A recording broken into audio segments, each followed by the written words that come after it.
Two Distant Strangers is set mainly in a lively urban neighborhood in the United States, centered around a small apartment building and the street directly outside it. The setting is deliberately ordinary. It is not a criminal area or a dramatic location, but a place that could belong to almost any city.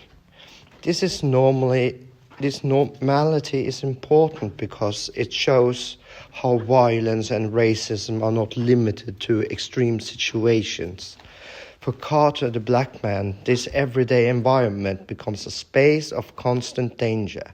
He was visiting a woman in the apartment and simply wants to leave and get home after a fun night with her.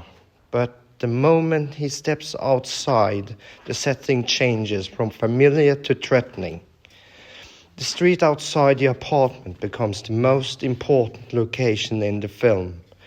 It is a public space meant to be neutral and safe, yet it repeatedly turns into a place where Carter loses his life.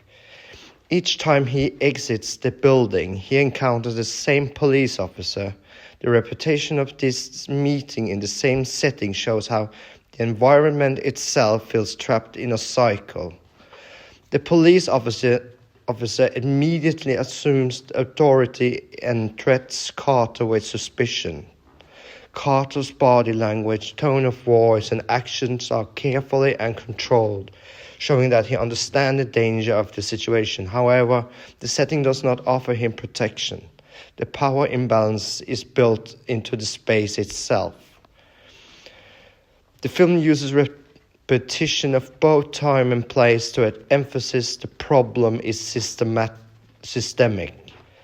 Watching the same street, the same apartment entrance, and the same confrontation again and again creates a strong sense of frustration. As viewers, we begin to realize that no choice Carter makes will lead to safety.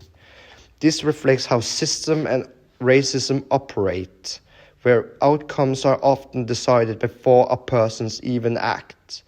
In a South African context, this could be compared to how public spaces during apartheid were controlled and policed differently depending on race.